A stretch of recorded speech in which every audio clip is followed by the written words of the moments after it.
Okay. So the other day, Amanda sent into the group chat a prompt that she told us to prompt into AI. I will read the prompt first, and then I'll tell you why I'm very upset. So the prompt goes, I want to uncover the masks I'm currently wearing, the roles I'm playing, and the illusions I'm believing. Please guide me through this process by asking me 10 reflective questions, one at a time, to help me recognize the stories I'm telling myself. After I answer the 10th question, please step into the role of my higher self and analyze my responses. Identify the top negative patterns present in my life and the top positive patterns I can embrace and grow. Be direct and truthful. Tough love is welcome. Provide me with daily affirmations to support my growth, actionable steps to change my behavior, and embody my authentic self. A message of encouragement from my higher self to celebrate how far I've come on my journey. So this girl told AI to be honest with me, right? I put in the prompt and AI was very honest with me. The whole thing was, right, the questions didn't seem all that deep until you started answering them. Because then you realize that, like, no, actually, but I feel this. Because I was asking you, how do you feel about this? What about this don't you like? Why do you think you're like this? You know, so you actually had to dig deep into it and actually uncover it yourself to be like, what is the most bottom layer? And where did this all start from? Where did this come from? It ended up being a very weird therapeutic session between me and AI. And there were lots of truths that came from it that I wasn't things that I knew, right? There are things that I already knew, but things that I knew in passing where I was just like, yeah, I'm sure. I'm like, yeah, I get it. I know I'm like this, but I never took it seriously until like AI told me how it's affecting my life. And then I said, oh, wait, wait a minute. So you mean to tell me that like I am my own problem this whole time, right? And I was not happy with Amanda after this was done. Honestly, I won't even lie to you. I wasn't happy. But there's a second part of my rant. But first, I'm going to let you all tell me, since everybody else did the exercise, tell me what you thought of the exercise. First of all, Amanda, how you find it? Okay. So, of course, I was scrolling on TikTok. And that's where I found like the specific prompt. And I thought, oh my gosh, that sounds interesting. And so I did it. And honestly, it felt like a therapy session. Because just like what Kuda's saying, it's not even like I did it on both ChatGPT and DeepSeek. ChatGPT didn't even give you any nice, oh, you're doing so great. No, ChatGPT was like, girl, you need to get your life together. And it was very confronting. But yeah, and so then I thought, hey, I'm traumatized. Why don't I traumatize everybody else? And then I made these guys do it too. Did everyone do it? I haven't done it yet. She didn't do it. I was sleeping, you guys. By the time you started sitting, it was 9 p.m. on Friday. Then you had on Saturday to do it. 6, did you do it? Not yet. You guys! Scared. That's actually what I think it is. So now you guys have to do it in public. Screaming! Yeah, you can actually do it. Do it right now as we go. And we can just put a little clip a few moments later. Oh my gosh. And yes, did you do it? Yes, I did, but I wasn't traumatized. Okay. I think it's stuff that I knew. Mm-hmm. So it was like, okay, yeah, I do know that this, and this is how I'm feeling. So it wasn't like, I agree, DeepSeek was much better, like in terms of like just guiding you through the questions, the process, because it was giving you like a prompt.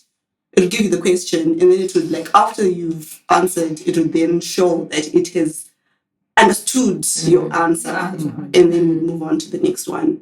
So yeah, it was stuff that I knew. I guess it's always good to have like those. What was that episode we had?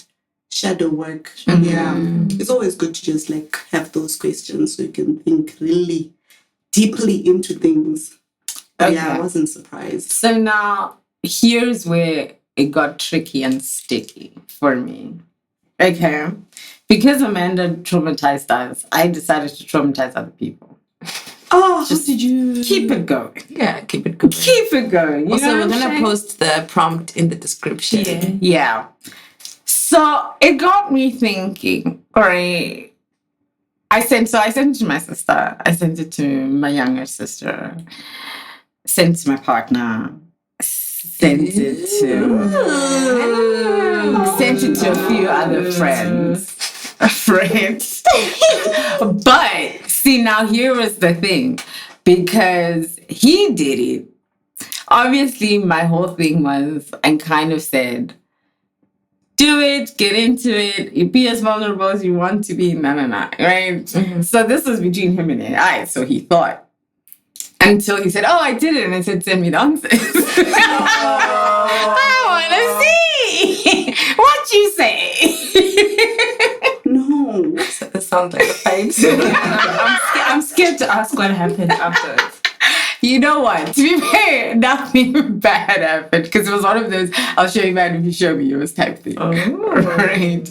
But there was a hesitation, obviously, because he really went in deep, because he really thought it was like a private thing. But then I had to guilt trip him into like, oh, you don't trust me. If you trust me, you send it to me. Just the whole thing. I wanted to know. Okay, I was nosy. I wanted to know what happened. Anyway, so I'm now thinking, now as a general thought process, how much is too much information to share with your person? So you're now at a point where you know that like this relationship is serious. Amanda, already you're in a completely different phase. But would you or did you share your answers with honorary Mr. Moon? I did. Not in like a copy paste way, but like just in a discussion to say, yo, this is what the thing is saying, and we just talked about it. I didn't make him do it. I think he was just doing something at the time, so he didn't fall into the path. But your question is, how much is too much? I think too much is going beyond what's comfortable at the time. But other than that, honestly, the sky's the limit, because it should just happen on its own. And really, that's where you see where you guys stand as people. It's being in those vulnerable moments, learning things about each other, having that shock, and seeing how you both deal with certain things that are each other. So as long as he gave in and then opened up, and then you guys had this discovery, I think it's fine. It's good to know the gory details, because then otherwise that's the point. See, that's my thought process. Someone once told me, oh, you don't tell your partner like all your trauma. Yeah, I've seen that. And I think your question is really important then, because I'm also wondering like, how much is too much? Like, I don't see anything wrong in sharing my trauma, because for me that's a way of kind of getting over it, talking about it, and sharing, well, this is my life, and bringing you into my life. But then for others, it seems like, you're doing too much. Like they'll use it against you. They'll use it against you. I think it's more so just time rather than whether you should or shouldn't. I think you should share it, but I think it's also like time. How well do you know the person you're sharing it with? Because for real, there are people who they're on an expedition to find out your traumas so they can use them against you. Fair. They're there, like there are cruel people in the world. So I think it's more so if you can see, okay, I now understand this person. We're at a stage where it's reciprocal as well. It's not just me trauma dumping on you. It's more of like, oh, this happened. Let's have a discussion. I think that in those circumstances, it makes sense. So not too soon. Not too soon. I also agree. I think it comes What's to too soon? Like, what's the time? like if I just met you, like it's our first date. I'm not telling you Okay, everything, you know what I mean? But I do think, obviously, we're very in different relationships, but like there comes a point where you now know, like, you're also trying to make the decision as to, especially at the time in our lives now, at our big ages, where you're trying to figure out, is this person staying permanently or not? All right. At that point, I think it could be, you should share. Right. And I think depending on how much trauma we're carrying, you might want to split it up slowly. Don't do like a full day of here are all my traumas. Now you tell me all your traumas. Right. But I do think eventually they go. But for me, why I think it's even more important to share is that, there's sometimes in a relationship where you just, for the life of you, can't understand why this person either overreacts the way that they do. Like, you're thinking it's never that serious. Or like maybe you made a joke and like they took it so personally and you're like, but like it was meant to be funny, right? Like, I don't mean it. Or you say something or you do something that like they just don't respond well to it. But for the life of you, you can't understand why it's that deep for them. And I kind of think once you obviously share some of your past experiences, you end up saying, oh, okay. Yeah. I get it now, right? Like, you're not being a dramatic person. Perhaps you are still, but at least I understand where it stems from and whether it means you support it, so you're more aware of it, so you're more conscious with the way that you say things or with some of the things that you do, or you push them to go for therapy so they can figure it out if you don't feel like changing. But I do feel like there's certain behaviors from people that I've seen, whether it's like romantic relationships or even friendships, where I'm like, I don't understand this behavior. Like, this behavior is so left field for me. I don't get it. All right. Until they start explaining things and I'm like, So what must people do in the meantime, right? Because we're saying that if you are, it might be too soon in some instances to trauma dump, right? But then what happens to the other person where there's a gap in their knowledge of you? So how do you deal with someone who maybe you've just been talking to for like 3 weeks, 4 weeks, you haven't yet shared your traumas, but then something happens within those few weeks of just getting to know each other. What's your favorite color?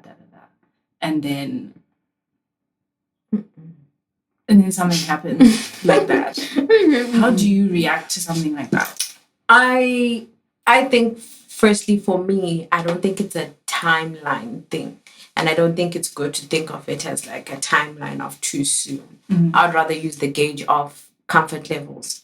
Because like what Shido's saying, sometimes you guys, if you then have decided you're in a serious relationship, and then something really serious happens in like the space of 3 days. Like, I have a friend who had not a very serious, but then had like a surgery, which is happening maybe just like post talking stage phase.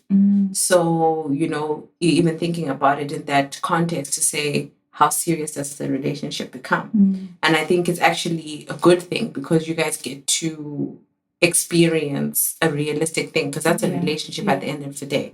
So you can't then not be vulnerable about certain things because you haven't known the person long enough, because then I feel like it's such an inauthentic experience. So like what Shido was asking, what happens in the meantime? I don't think there should be a meantime because you're with the person now.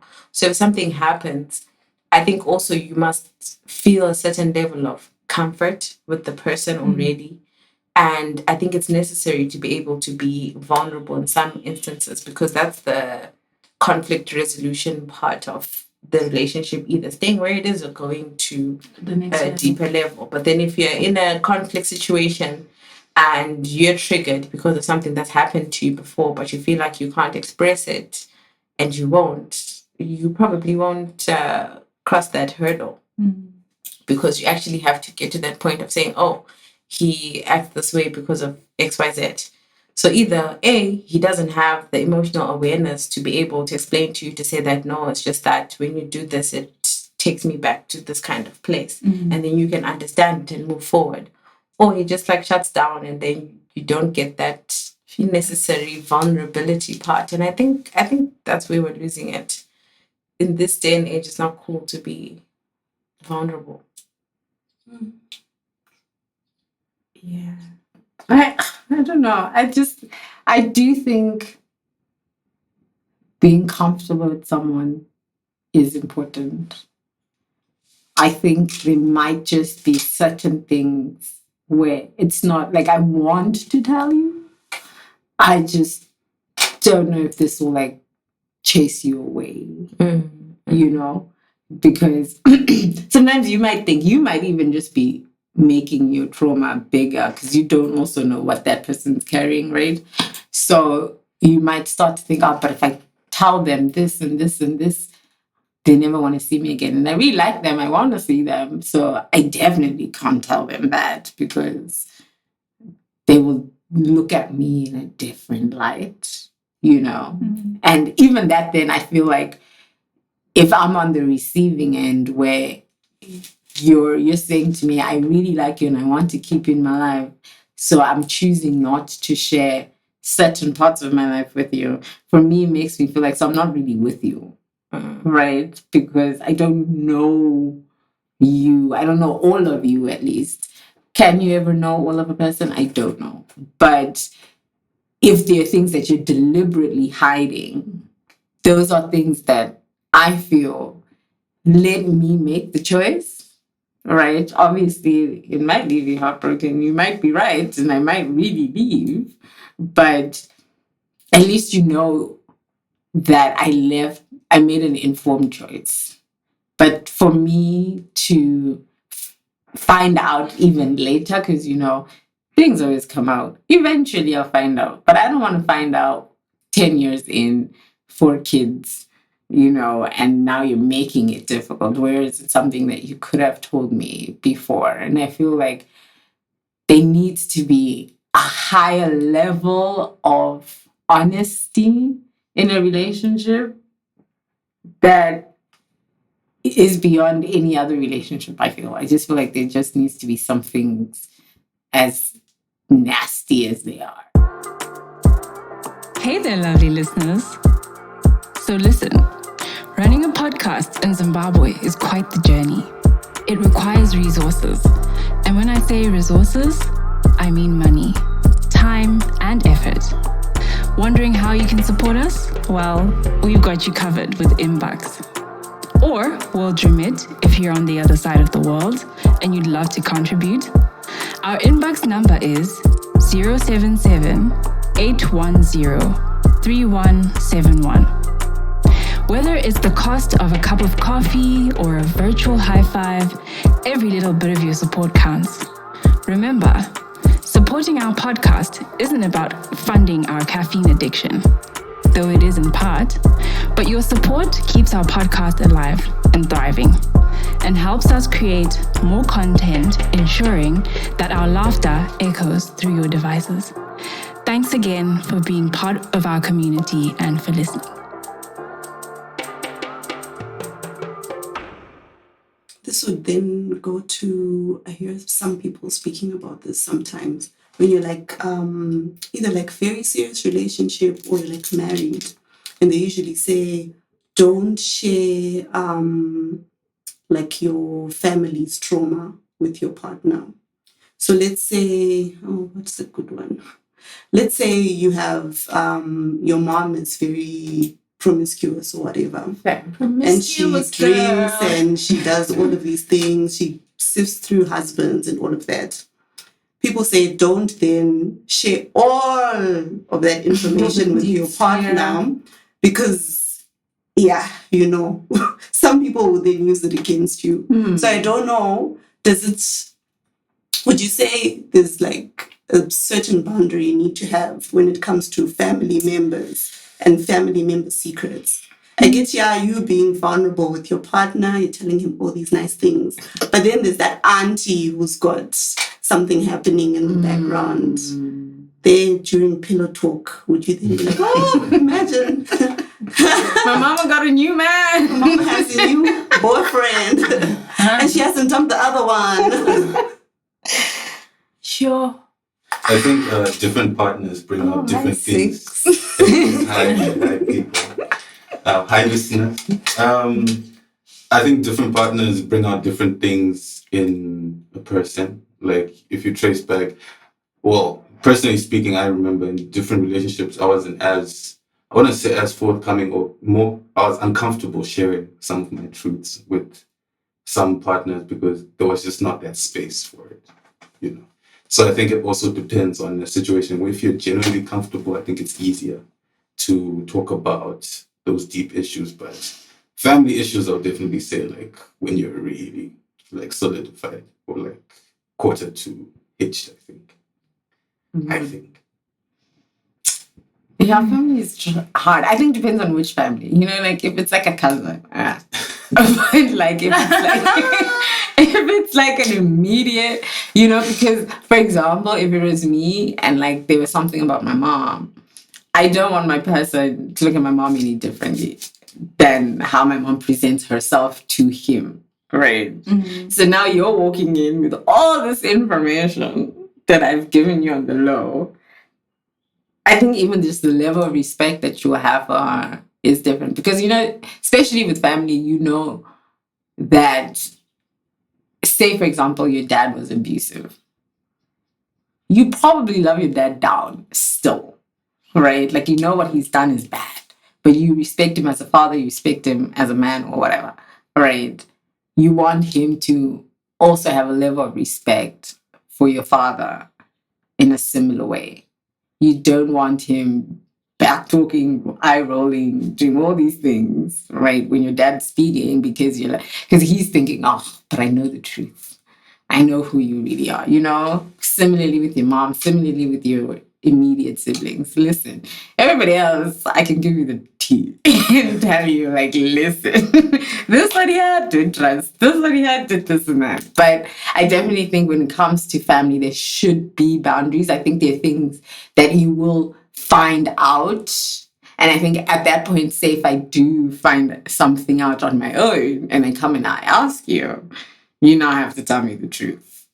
I don't know what it is. Like, I'm just thinking, like, if I found your mom in a bar with an hooking up, and then I come and I tell, would I tell you? I don't know. That's another question. If I found your mom in a bar hooking up with another person who's not your dad, I don't know if I would tell you. I'm not sure because I'm also like, I don't know if you know because you never told me. So I don't know if I tell you, are you going to go confront her? See, now I don't know if I'll tell you, but say I do tell you. Now you have to say, oh, no, if this happens again, just leave it alone. That's just who she is. That's what she does. Find a way to tell me to back off. But if I don't find out, then I think it's fair game. I think that there also needs to be a fair amount of emotional intelligence. Like, for example, if I'm just trying to think with the whole like sharing family traumas and family secrets, I think of course there's a line that mustn't be crossed, right? There's some things where I'm not going to share like to exact details, kind of.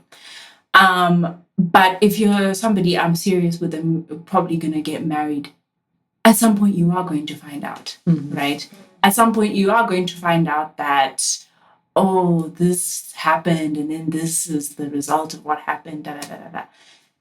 At that point, when you do find out, you need to have the emotional intelligence not to look at my mom that way. Fair. Right? Because I think also if again, it's going back to if the relationship has now developed into something serious and you are now married, because marriage is also about families, right? So there's no way, if we're married, there's no way I'm going to keep certain family secrets from you. I can do it now when I go back to my home and you're at your house, I can do that. But when our families are now joined together almost, there's things that are just going to come out. But now it requires a certain level of emotional intelligence to say, you know what, yes, it's happening, but I'm just the son-in-law. I'm going to just look at my mother-in-law with the same respect and the same dignity that, is deserving of this person. Whether they're a drug addict or whatever the case is, you just have to kind of like it's none of your business. And though it is your business, it's not your business. That's how I feel about it. I like that. That's true. So now, I know we keep saying that, like, the fear of being vulnerable is that it could be used against you. Right. Am I crazy for thinking, why are you dating someone who's going to use something against you? There's crazy people out there. I don't know. I feel like it's difficult to really gauge if someone is going to use something against you. Until they use it. Until they turn on you. Mm-hmm. So you could be married for 5 years and then that one fight you have is calling you promiscuous and you're this and you're that, like your mother. Yeah. So, yeah. There's this lady who... There's a fighting word. There's this lady but you're fighting, so... She got, like, abandoned by her mom in a train when she was 6 years old, right? Yeah. Then she grew up with, like, foster parents, whatever. And then, obviously, that's a trauma you would tell your husband. Like, yo, I got abandoned by my mom when I was 6. And the way she talks about it is like, years later in their marriage, they were having a fight. And he was like, yeah, that's why your mother abandoned you. That is the end of the relationship. What do you do after that? No, that is the end of the relationship. I'm sorry. We've been married for how long? I don't care. But you do not go that low. That is. What do you do after that? Do you just say, I'm sorry? You can't say I'm sorry. Like, is that enough? Go back from that. That's why you go for therapy and stuff. Because I'm sure it gets that deep. Like, if you ask, like, married couples who've been married for a long time, I'm pretty sure they've had, like, blowouts where it's like, there's a lot of low blows. But I need my lick back first.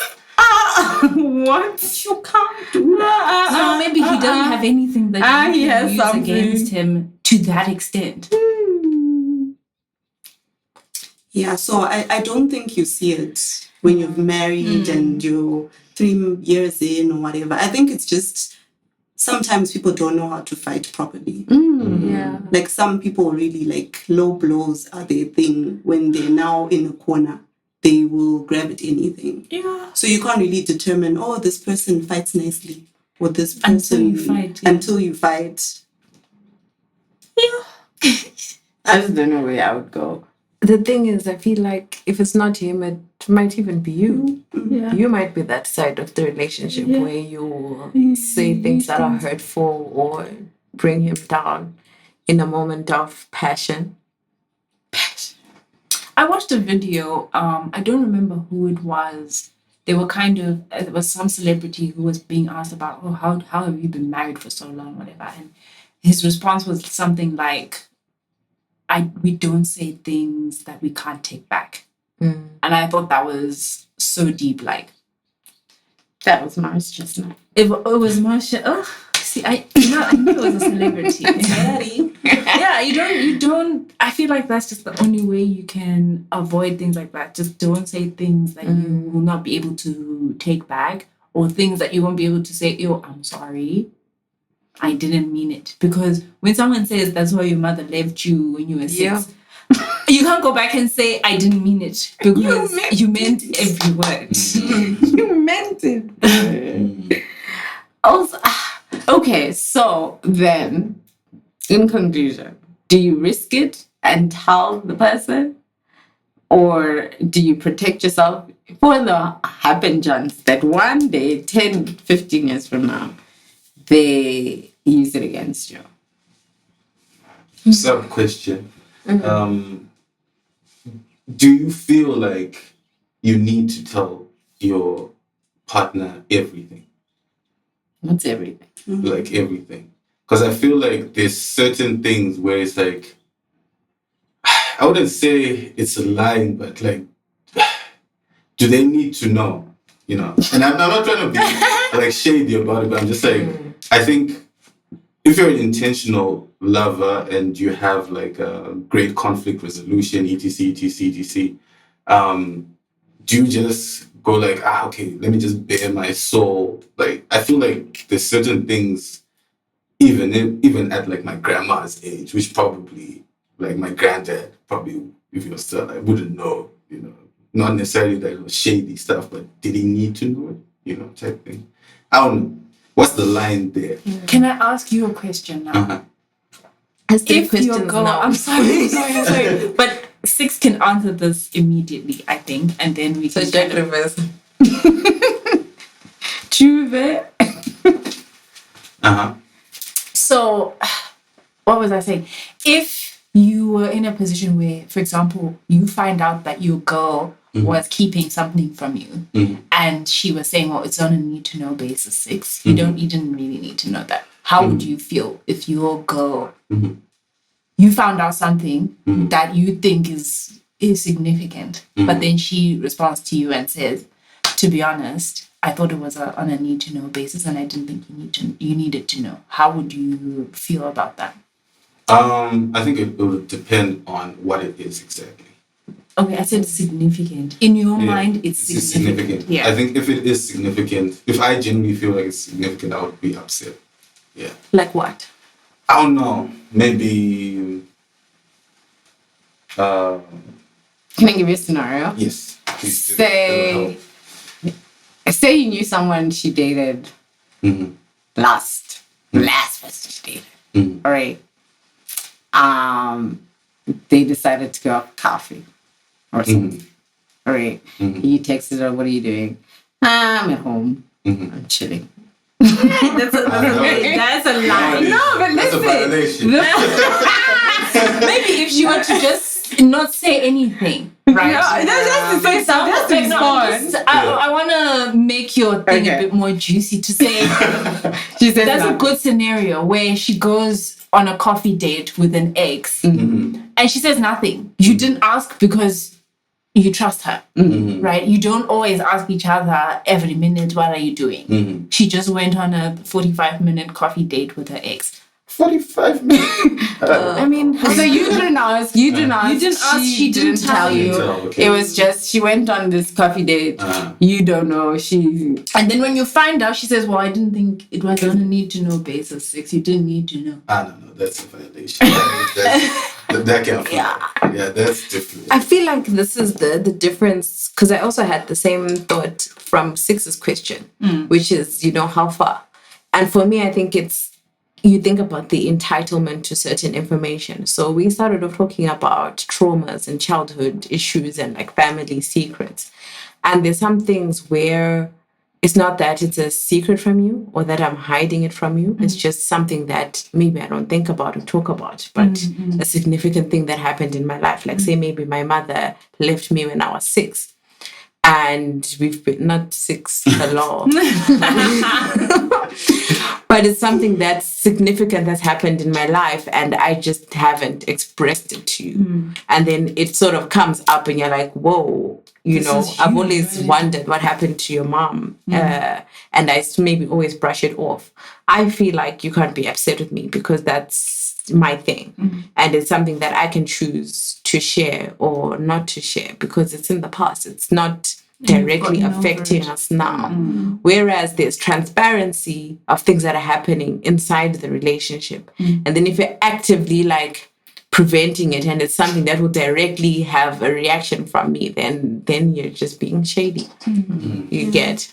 Because I feel like we can't be too entitled to people's personal thoughts and feelings and traumas. Agreed. But like if you're having coffee with the girl, A better text, better say some. I do agree with you, Amanda. I think everyone deserves some secrets to themselves. Yeah. And That's why it's called the secret. like, I can't be telling you everything from the time I was 5 till you've made me Why? now. I feel Tell like me. that's excessive. Maybe you might I wanna know. You might end up knowing later on, maybe when you're now 40. But if it's not like what Amanda's saying, if it's not directly affecting our relationship, that's on a need to know basis. You don't need to know this, and the other.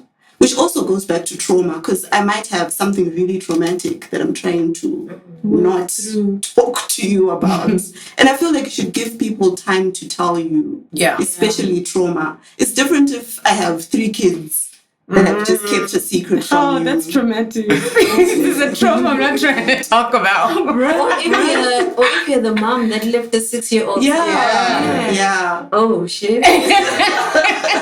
But yeah, I feel like people should be entitled to their secrets. But That one is bad. But you know How what? do you even... I have a Because, like, relative say she was who- young and then she meets someone later in life and they get married, but he doesn't know that she was a child. That's it happened. I have a relative who did that. She had, or she's like my mom's tete, right? She had her kids, and then she decided, oh, I want to get married to some man in Ulayo. So she left her kids with her mother, and then basically was like, these kids are not mine. This man does not know that I have children. So she moved to Ulayo, got married, lived her life happily. These 2 kids that she left with her grandma, at some point were like, yo, we need birth certificates or whatever it is. I mean, not birth certificate, IDs, right? Because you need to have an ID for you to be a person who can work in this country. So they were like, yo, go to your mom. Go to who? Then they go to their mom, and now it's the first time her mom's husband is finding out that she's got 2 other kids. Yeah. That's wild. I think if it's a blatant lie like that, then what must happen? Because at some point you discussed, oh, we should start a family. Yeah. Oh, how many kids do you want? That's the time you're supposed to say, Yeah. I actually have 2. I don't a really want any blatant more lie. kids, you know. I do. So I'm agreeing with Amanda. I do think that there are certain things that you are allowed to keep to yourself up until the point they start affecting our relationship. And in that, I mean, so my previous example being that your reactions to certain things, for me, are then completely left field, right? And if you're not then going to be like, okay, I don't want to tell her why, so let me adjust my behavior, rather tell me why, so that I adjust my behavior, right? I think there's certain gives and takes that we in a relationship that is serious, because what you're now doing is, for me, I might start getting some kind of resentment, or I just end up giving up on the entire relationship completely, right? Whereas you could have just told me what the problem was, and we could, at least now I'm aware, because there's certain things that you will do because you're unaware of somebody's traumas, right? There's certain, maybe even jokes that you could say that you think are funny, but like that person really takes really seriously, right? And I'm thinking, but it's just a joke, you know, you're too serious, or you just don't understand me. And like it can snowball into something bigger than had you just said, okay, listen, this kind of a joke triggers me because this happened to me, whatever, 10 years ago, you know? So I do think keep what you want to keep, but then be aware of how that trauma manifests itself in your relationships going forward, and then either make the effort to not be so triggered, which is also a difficult thing to say, but either work through it. If you're going to work through it alone, then work through it. If you're going to go to therapy, then go to therapy if you don't really want to be as open or transparent about it. But let it then not be a sticking point in your current relationship? Yeah, my question would even be, are you ready for a relationship if we're walking on eggshells every time? Are you supposed to be in a relationship? Exactly. That's a good question, right? Because I feel like if you were advising me, right, I'm telling you, Koda, okay, this guy, every time I do this, he blows up, or I do this, he blows up, and he doesn't tell me like what's wrong. Is he even ready to be with someone? Because it can't be like every other thing I'm doing is wrong and I need to adjust to your trauma. Go to therapy, bro. And imagine what that does for you, right? Yeah. Your own self-esteem. So now you are scared. You're stuck you're in a shell. Yeah. You don't know what to say because you don't know what will blow up. So now you're just, if he asks you, are you okay? Yeah, I'm okay. If he asks you, do you want to do anything? No, I'm okay. You know, because now you're hungry. No, I'm fine. You don't even know what to You don't know what your trigger is. Exactly. Maybe just take time off and do you, I feel. Yeah, I was going to say something similar to Anesu, to say that we're all on different levels of emotional maturity. And I think that's the trap of being in a relationship, and worse off, a healthy relationship, because it tends to expose you to areas that you've been avoiding.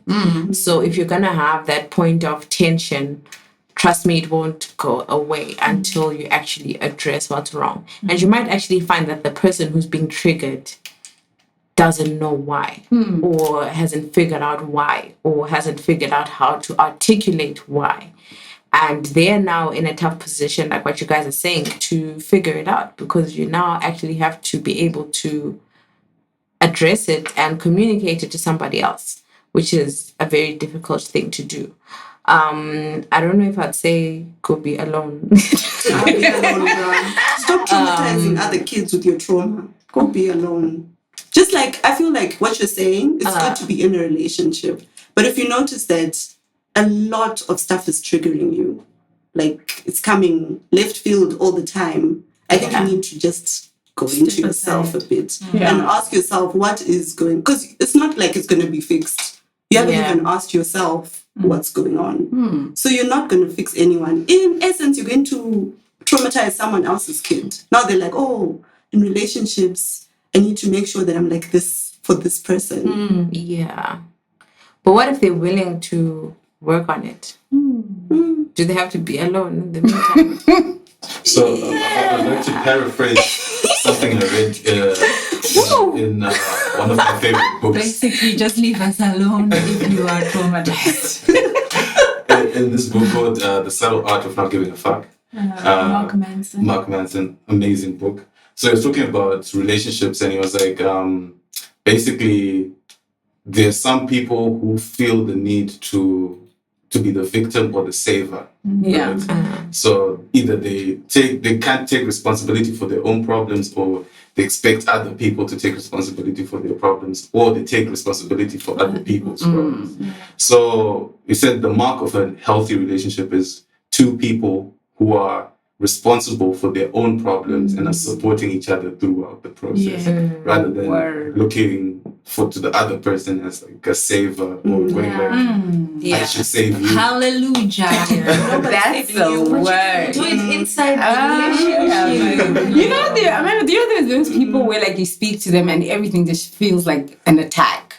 All right. Like you can say like, I don't feel good about something that they did. Next thing, oh, so you're calling me worthless. Oh, so you're calling me. Oh, so you're calling me. Oh, you know what I mean? Like it becomes like, it's so that's not what I said, bro. Like that's not what I'm talking.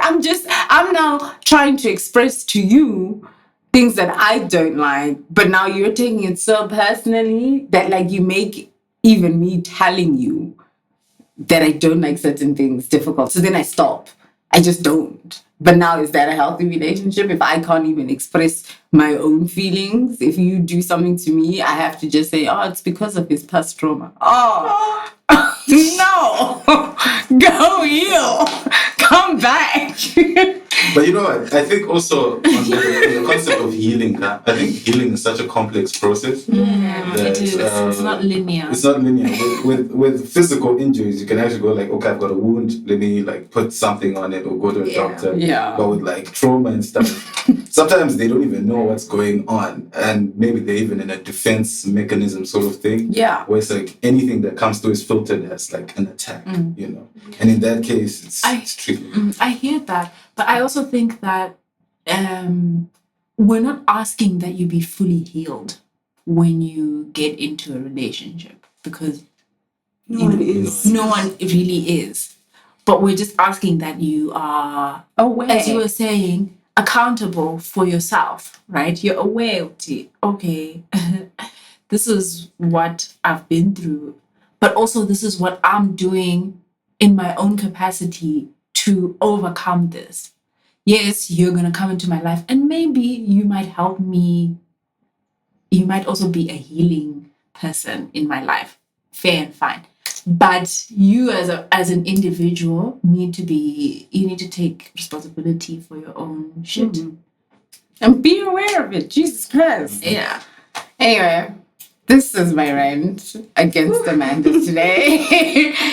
It got me thinking a lot last night when I was doing it. Well, 2 nights ago. Oh, welcome. It was 2 nights ago when I'll I do did it it. tonight. But it really got me thinking, because like I said, it wasn't things that I didn't know, you know, and I even went the extra step after it finished, after the 10 questions, and it gave me my final higher self, whatever. I kept now asking him more questions. Okay, but what about this? Okay, what about that? Okay, what do you say about this? And again, it's things that like intellectually I know, right? I know it intellectually, but I think sometimes you need somebody else to tell you, right? Somebody else to tell you, to obviously validate what you're feeling, but also maybe if you hear it from somebody else, you will say, oh, let me actually do something about it, right? And so then after sending it to other people also, I was like, I needed to decompress and to come back to the group and say, sure, what was that? So we're going to share the prompt. Please do it. Have an experience. For those of you who are curious about therapy but never actually experienced it, maybe this is a way you can get started to get to know the process of, you know, reflecting and introspecting and having someone or something throwing things back at you that provoke thought and conversation and healing and awareness. Bye. Bye. Bye.